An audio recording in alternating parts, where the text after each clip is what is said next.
bienvenue dans Bonjour chez vous. Aujourd'hui, on commence la semaine avec un thème important. Y a-t-il des idoles dans ta vie? C'est la question qu'on va se poser aujourd'hui avec Aurélie et Annabelle. Bonjour les filles. Hello. Bonjour Evelyne. Bon, J'ai failli dire bonjour idole.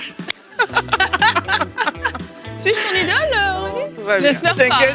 On va régler des choses là tout de Tout va suite. bien, tout va bien. Surtout que c'est toi qui fais la pensée du jour. On va en parler, On va- justement. On va en parler. Alors, quand on parle d'idolâtrie, on pense à des statues, on pense à différentes choses, mais en fait, on va voir que l'idolâtrie, ça peut être beaucoup de choses. Et Annabelle, tu seras notre experte en idolâtrie aujourd'hui, puisque tu vas répondre à une question. Qu'est-ce que l'idolâtrie et ses conséquences dans la rubrique Réponse d'expert tout à l'heure? Et oui, à notre grande surprise à nous tous. Donc oui, on pourra voir comment peut se présenter, se déguiser l'idolâtrie et comment on peut l'identifier aussi dans sa vie parce que en dehors des statuettes, on va le voir, il y a différentes formes et on n'est pas à l'abri finalement d'avoir une idole dans notre vie. Tout à fait. Et Aurélie, en fin d'émission, tu auras un témoignage à nous partager, justement, de quelqu'un qui a découvert de l'idolâtrie dans sa vie et qui avait une forme, comme tu le dis, différente de ce qu'on a l'habitude, c'est ça? Oui, c'est ça, c'est un jeune homme de France et on va voir comment le Seigneur a travaillé dans sa vie et il a pu découvrir ces choses. On va voir ce qu'il en a fait. Ah, surtout, c'est ça. Donc, c'est une émission qui pousse normalement à un changement, à une action. Donc, on vous invite à avoir le cœur grand ouvert et que le Saint-Esprit puisse lui-même vous parler tout au long de cette émission qu'on commence avec la pensée du jour.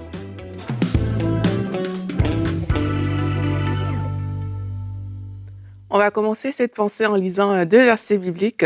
Dans Exode 20, au verset 2, la Bible nous dit, c'est Dieu qui parle, « Je suis l'Éternel, ton Dieu, qui t'ai fait sortir du pays d'Égypte, de la maison de servitude. Tu n'auras pas d'autre Dieu devant ma face. Tu ne te feras point d'image taillée ni de représentation quelconque, des choses qui sont en haut dans le ciel et qui sont en bas sur la terre, qui sont dans les eaux plus bas que terre. Tu ne te prosterneras point devant elles et tu ne les serviras point. » C'est le premier commandement que le Seigneur a donné à son peuple.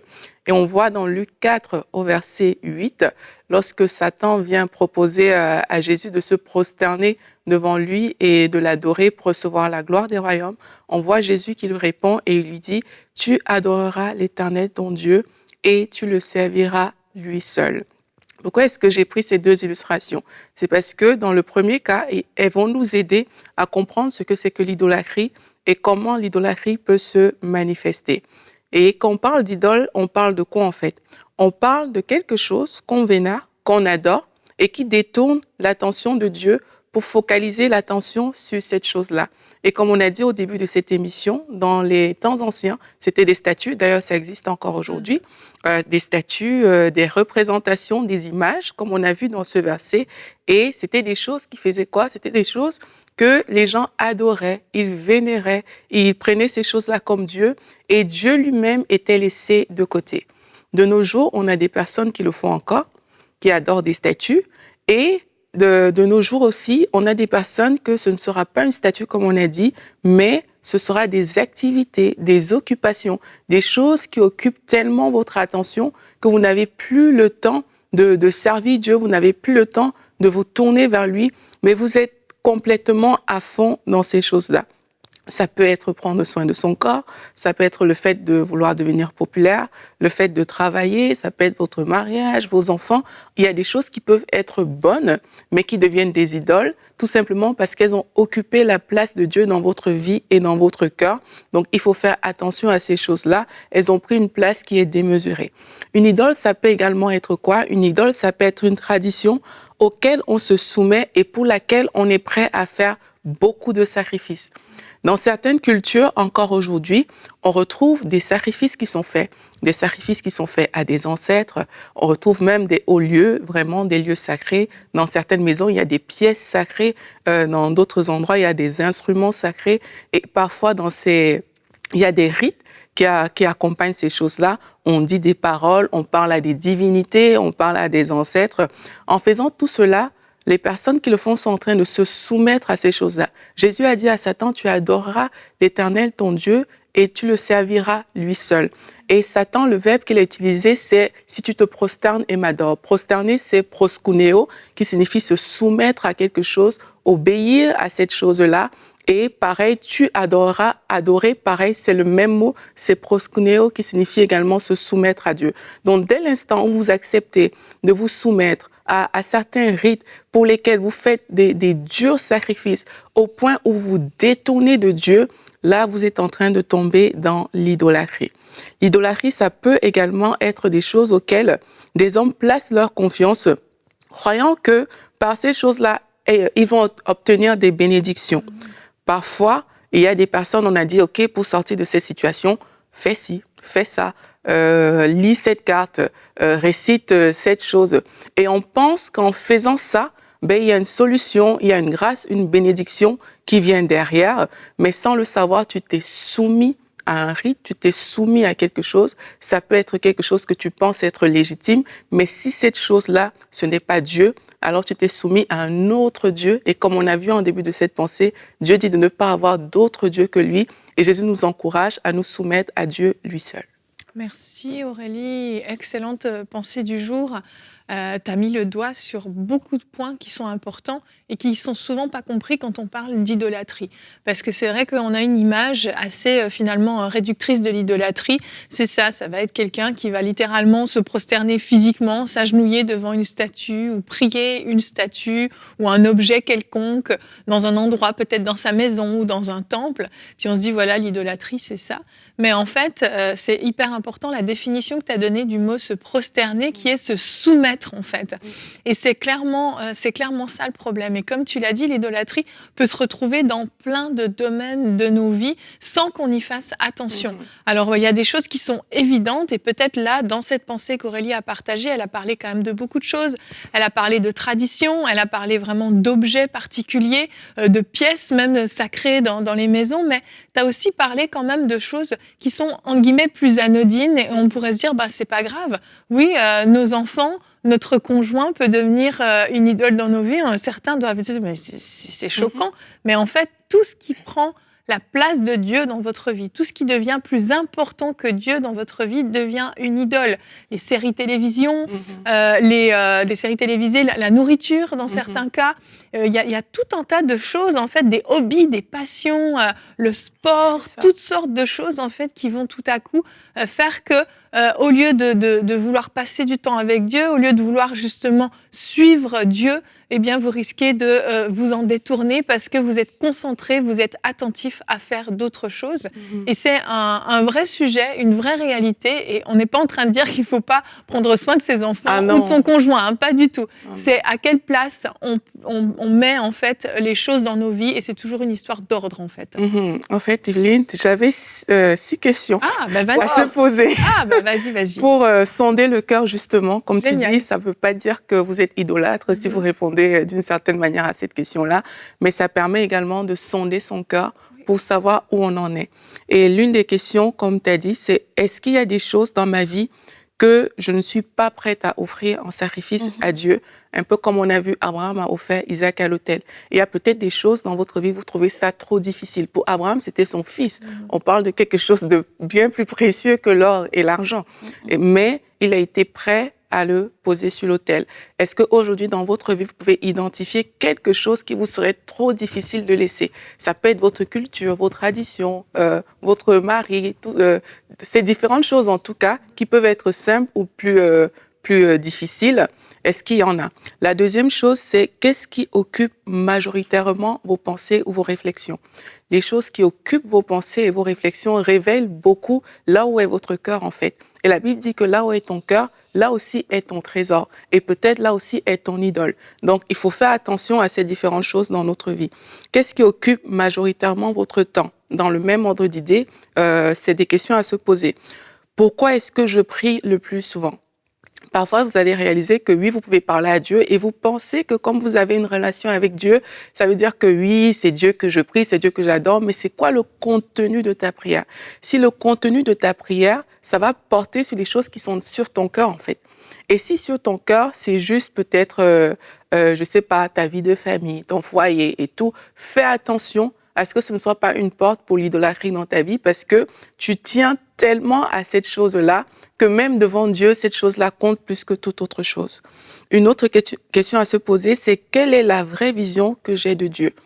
Si Dieu est juste un pourvoyeur pour toi, parce qu'on a parlé de se soumettre à quelque chose, si Dieu n'est qu'un pourvoyeur, un canal par lequel tu passes pour obtenir ci, ça et ça, sache qu'il est possible que tu sois ta propre idole, même si tu ne t'en rends pas compte.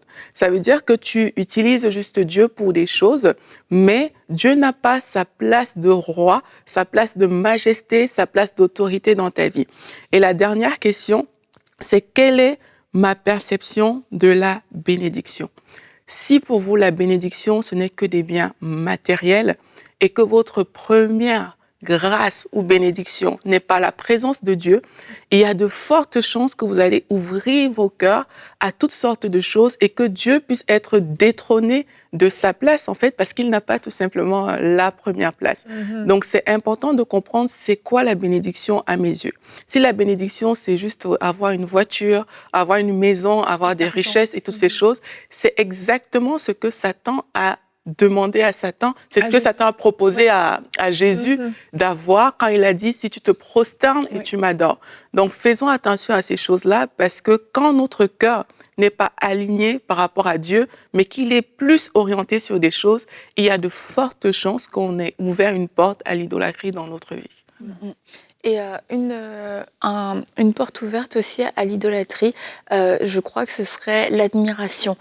Une admiration qui devient excessive. Et il y a quelque temps, je parlais avec quelqu'un, ça se trouve c'était avec vous d'ailleurs, je ne sais plus, mais j'avais entendu dire qu'il y avait des filles, des fans, qui s'évanouissaient quand il y avait je sais, un chanteur, je ne sais plus qui du tout, qui arrivait. Et ça m'a surpris, je me suis dit, mais t'imagines t'évanouir devant quelqu'un tellement t'es heureuse de voir la personne. Et je me suis dit, mais c'est de l'idolâtrie. Ben oui. C'est de l'idolâtrie pour que ton corps réagisse comme ça. Et Jérémie était là et Jérémie avait dit... mais t'imagines à quel point c'est dangereux parce que ces filles-là, elles sont tellement en admiration qu'en fait, elles seraient prêtes à faire n'importe quoi et elles se retrouvent dans des situations de faiblesse et tu te rends compte qu'il peut se passer tout un tas de choses parce que leur admiration excessive devient de l'idolâtrie et elles se soumettent et elles peuvent se soumettre à toutes sortes de choses. Donc je dirais, c'est bien d'aimer des choses, avoir des passions, etc. Et que ce soit que pour des activités, mais que ce soit aussi pour des personnes, faisons attention à ne pas tomber dans cette admiration excessive, à ne pas devenir des fans d'eux, parce que c'est là où on peut perdre pied puis franchir cette ligne. Tout à fait.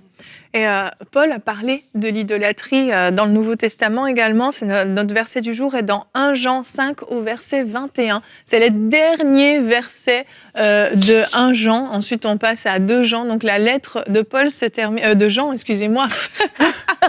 Pierre, Paul, Jacques. En le disant, ça marchait pas. De Jean se termine en disant « Mes chers enfants, gardez-vous des idoles ». Et avant ça, en fait, quand on lit le chapitre au complet, il parle de Jésus-Christ qui est le seul et le véritable. Et c'est ça qui est important, en fait. C'est que, finalement, Jésus-Christ doit être le numéro 1. Dieu doit être le numéro 1 dans tous les aspects de notre vie. Et c'est ce que Jean expliquait dans ce verset-là. Gardez-vous des idoles parce qu'en fait, il y a des possibilités infinies, on l'a dit dans cette émission, de devenir idolâtre de quelque chose parce que vous l'aurez bien compris, tout est une histoire de place et de priorité. Et on va voir maintenant avec Annabelle plus en détail à la fois qu'est-ce que l'idolâtrie, mais surtout quelles sont les conséquences dans nos vies avec toi Annabelle dans la rubrique Réponse d'experts.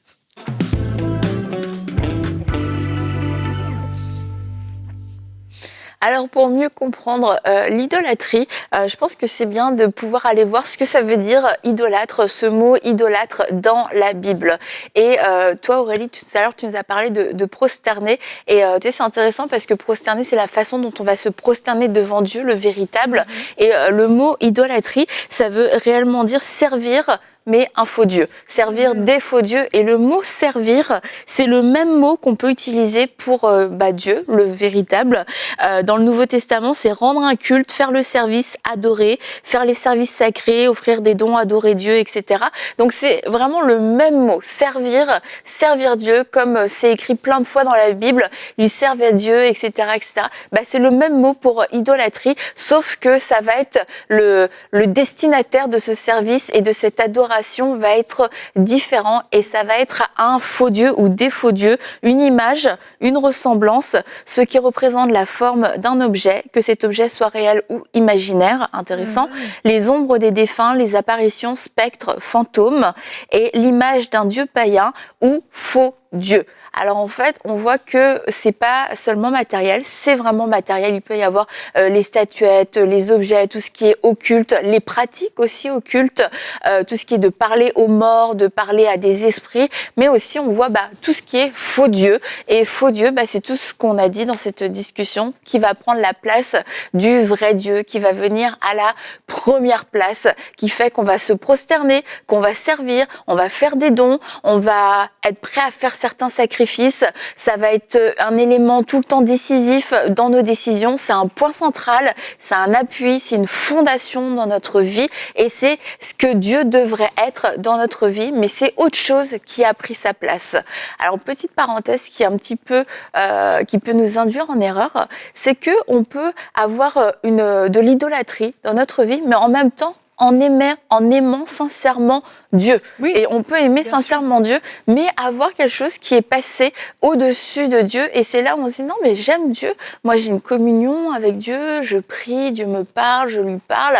Mais qui a le dernier mot? Qu'est-ce qui a le premier et le dernier mot dans ta vie? Et c'est là où on va pouvoir, avec l'aide de l'Esprit de Dieu, réaliser que peut-être il y a quelque chose que j'ai pu mettre en premier dans ma vie. Et ça peut être des choses très simples, entre guillemets, comme la télé, dans le sens où je sens un appel pour la prière. Ça ne veut pas dire que je prie jamais, ça ne veut pas dire que je suis rétrograde, que je ne suis même pas dans le péché, mais je sens cet appel pour la prière, mais je vais préférer regarder la télévision, et c'est la télévision qui gagne à chaque fois sur mon horaire, sur ma gestion du temps. Mais ça veut dire que la télé est devenue une idole parce que la télé me fait désobéir et la télé me prend et a plus d'impact et d'influence sur mes décisions. Donc vous voyez, c'est pour ça que c'est important de se dire, ça ne veut pas dire que j'aime pas Dieu ou que je suis tombée dans des pratiques occultes et de sorcellerie. Les deux peuvent aller ensemble, mais il n'y a pas de place pour d'autres dieux dans notre vie que le seul et le véritable,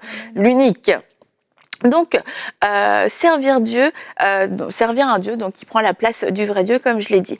Un des dangers de l'idolâtrie, c'est de nous ouvrir à des esprits de séduction, à des fausses doctrines qui vont nous éloigner de Jésus-Christ. Et on peut lire ensemble, attendez... j'ai pas la référence, mais vous irez chercher. Que personne, par son goût d'une fausse humilité et du culte des anges, ne vous prive de la victoire. Plongé dans ses visions, un tel homme est sans raison, enflé d'orgueil sous l'effet de ses pensées toutes humaines, et il ne s'attache pas à celui qui en est la tête.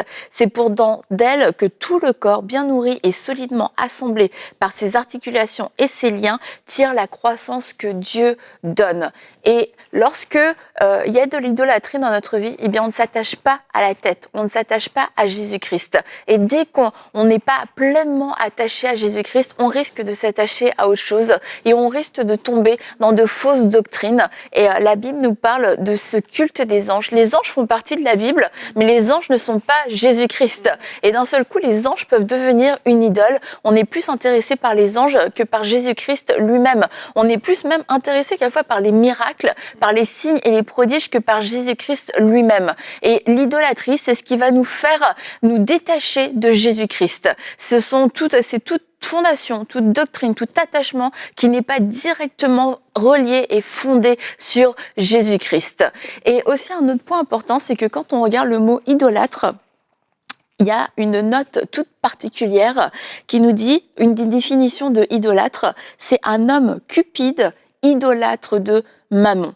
Et je crois qu'il y a un lien direct aussi avec l'argent Oui. et que l'idolâtrie, la soif de posséder est une forme d'idolâtrie qui est très répandue et sur laquelle on doit particulièrement veiller. Et il y a un passage qui nous le pointe particulièrement, alors ça vaut la peine de pouvoir s'y attarder. On va aller ensemble dans Éphésiens 5:5, car sachez-le bien, aucun homme qui se livre à l'inconduite, à l'impureté ou à la soif de posséder, qui est une idolâtrie, n'a d'héritage dans le royaume du Christ et de Dieu. Et là, j'aimerais qu'on puisse quand même prendre le temps de se dire que l'idolâtrie est spécifiquement reliée à la soif de posséder. La Bible nous dit que l'amour de l'argent est la racine de tous les maux. Jésus a dit on ne peut pas servir 2 maîtres à la fois, on ne peut pas servir Dieu et Mammon. On ne peut pas se soumettre à Mammon, Mammon qui est le Dieu de l'argent. Alors, il faut particulièrement veiller à cette soif de posséder, à ce désir d'avoir plus, ce désir de s'enrichir, cet amour de l'argent, que ça ne devienne pas une idolâtrie. Et c'est pas seulement pour les riches, c'est ça qui peut être surprenant. On peut être extrêmement pauvre et avoir pour idole l'argent, parce que on n'en a pas justement, et on en recherche, et on se dit c'est l'argent qui va régler mes problèmes, c'est l'argent qui va amener les solutions dans ma vie. Mais la Bible nous dit de veiller particulièrement à ça, et que une des définitions quand même spécifiques de l'idolâtrie, c'est être cupide et d'avoir cupide, et qu'est-ce que j'ai dit, idolâtre de Mammon. Alors veillons et soyons sincères devant Dieu. Est-ce que, Seigneur, il y a de l'idolâtrie pour l'argent? Est-ce que je me soumets à l'argent? Est-ce que l'argent est un maître pour moi? Et si c'est le cas, que le Seigneur puisse vous le montrer et que vous puissiez vous repentir sincèrement. Il est celui qui pourvoit à tous vos besoins. Il est celui qui prend soin de vous. Nous n'avons pas besoin de courir après l'argent, parce que c'est Dieu qui pourvoit à nos besoins. C'est lui qui envoie les ressources. C'est lui qui envoie l'argent dont on a besoin. C'est lui qui vous fera prospérer. Amen. Et donc pour terminer, un autre point qui est très important, comme on vient de le lire dans Éphésiens 5:5, c'est la conclusion, c'est une des conséquences qui est terrible. Donc c'est de pouvoir s'ouvrir à des séductions qui vont nous perdre. Mais cette deuxième conséquence est extrêmement grave. Je vous le relis, sachez-le bien, aucun homme qui se livre à l'impudicité, à la conduite, à l'impureté ou à la soif de posséder, qui est une idolâtrie, n'a d'héritage dans le royaume du Christ et de Dieu. Il n'y a pas d'héritage pour les idolâtres. Il n'y a pas d'héritage. La Bible est claire. 1 Corinthiens 6:9 nous dit « Ne savez-vous pas que les injustes n'hériteront point le royaume de Dieu ? Et ne vous y trompez pas, ni les impudiques, ni les idolâtres, ni les adultères, etc. n'hériteront du royaume de Dieu. » Il n'y a aucune perspective divine. Il n'y a aucune perspective d'héritage du royaume de Dieu pour toute personne qui est idolâtre. Donc l'idolâtrie, oui, peut toucher des choses qui peuvent sembler anodines, mais Dieu est Dieu. Il n'y a qu'un seul et unique Dieu, et Dieu est un Dieu jaloux, est un Dieu qui ne veut pas que autre chose prenne sa place. Jésus est le seul sauveur du monde, et nous ne pouvons pas nous laisser, nous ne pouvons pas permettre à autre chose, à une idole, de venir prendre cette place, parce que nous n'aurons pas d'héritage dans le royaume de Dieu. Et ce sont des mots qui sont lourds de conséquences, ce sont des mots qui sont importants, et c'est pour ça que c'est capital de pouvoir sonder son cœur, de pouvoir se débarrasser des idoles. La Bible parle très souvent des idolâtres, et Dieu ne fait pas de compromis avec l'idolâtrie. Donc nous ne pouvons pas nous permettre d'en faire non plus. Merci beaucoup, Annabelle. Merci. Très, très intéressant ce que tu as partagé. Et je pense que certains d'entre vous, ça commence à tirailler à l'intérieur de vous. Le doigt a été mis sur certaines choses. Et on va prendre le temps d'écouter le témoignage qu'Aurélie a nous partager. Et ensuite, on va prier avec vous pour tous ceux qui désirent renoncer, tous ceux qui désirent vraiment prendre une décision aujourd'hui. Mais pour l'instant, on va passer à notre rubrique témoignage.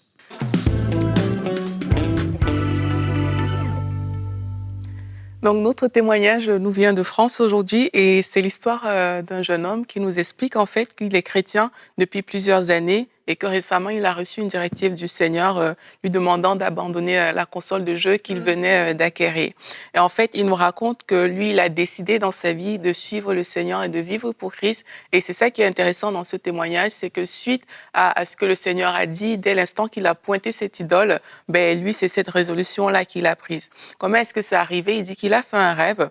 Il dit que dans ce rêve, il a vécu dans la peau d'un personnage très connu de son jeu vidéo. Et c'est un personnage qu'il admire depuis son enfance. D'ailleurs, c'est à cause de ce personnage-là qu'il a acheté sa console. Et dans le rêve, en fait, il avait l'impression que ce personnage-là n'avait plus une aussi grande importance pour lui. Donc, c'est comme s'il y a vraiment eu un détachement avec ce personnage.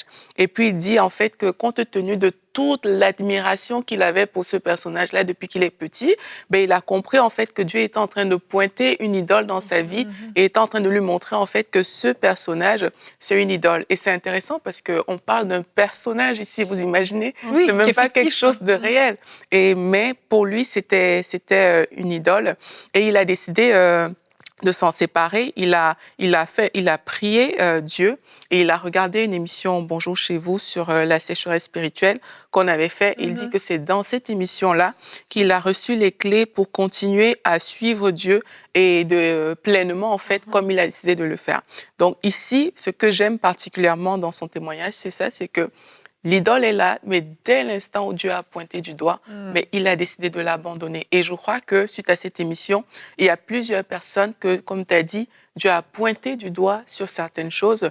Et c'est la décision que vous allez prendre aujourd'hui, comme lui, va ouvrir des portes, en fait. J'ai pas tout lu, mais à la fin, il nous bénit. Il dit à quel point Dieu a fait une œuvre excellente dans sa vie et un travail vraiment qualitatif qui a été fait à l'intérieur de lui. Il est en train de vivre des bons fruits de la parole de Dieu parce qu'il a décidé de se séparer de cette idole. Et je crois que c'est ce qu'on peut vivre aussi dès l'instant où on décide de s'attacher pleinement à Dieu. Amen. Merci Aurélie pour ce beau témoignage. Et oui, les jeux vidéo, les réseaux sociaux, il y a tellement de choses. Vous savez vous-même très bien de quoi il s'agit. Donc, je vous invite simplement à fermer vos yeux et à pouvoir répéter cette prière de tout votre cœur.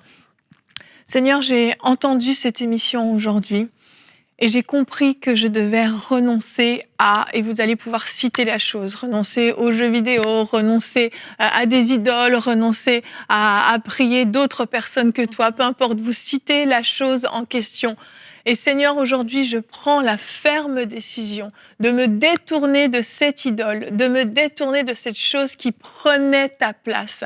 Aujourd'hui, Père, je veux te donner pleinement toute ma vie et renoncer à tout ce qui faisait obstacle à ma relation avec toi. Tu es le numéro 1 dans ma vie et je veux te servir entièrement. Alors Seigneur, merci de m'avoir délivré de cette idole, merci d'avoir ouvert mes yeux et aujourd'hui est le commencement d'une nouvelle vie où tu es le numéro 1. Amen. On se réjouit vraiment de ce que Dieu est en train de faire dans vos vies. Si vous avez des choses dont vous devez vous débarrasser, comme pour ce jeune homme, une console de jeu, des statuettes, des cartes, des images, des illustrations, peu importe, des livres dont vous devez vous débarrasser aussi. S'il s'agit de tradition, eh bien, il va falloir peut-être vous positionner par rapport à votre famille, par rapport à votre entourage et prendre des vraies décisions. Ça peut coûter même des fois des relations dans certains cas, mais en bout de ligne, en définitive, c'est ce qu'Annabelle nous disait à la fin de sa rubrique. Votre éternité est en jeu. Que Dieu soit vraiment le numéro 1 à tout niveau. Et si vous devez couper des abonnements à la télévision, des abonnements Internet même peut-être, eh bien coupez-les.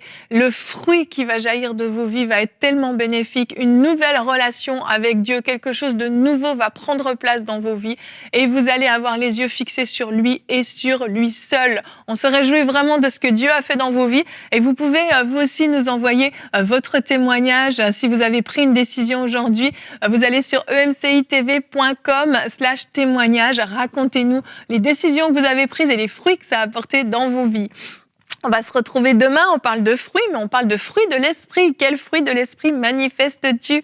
Et nous aurons un invité avec nous qui vient nous rejoindre de temps en temps, vous le connaissez, c'est le pasteur Samuel Gingras, il sera avec nous et il fera une rubrique famille, c'est Nadine qui fera une rubrique famille, être un témoignage au sein de sa famille. À demain et bonjour chez vous.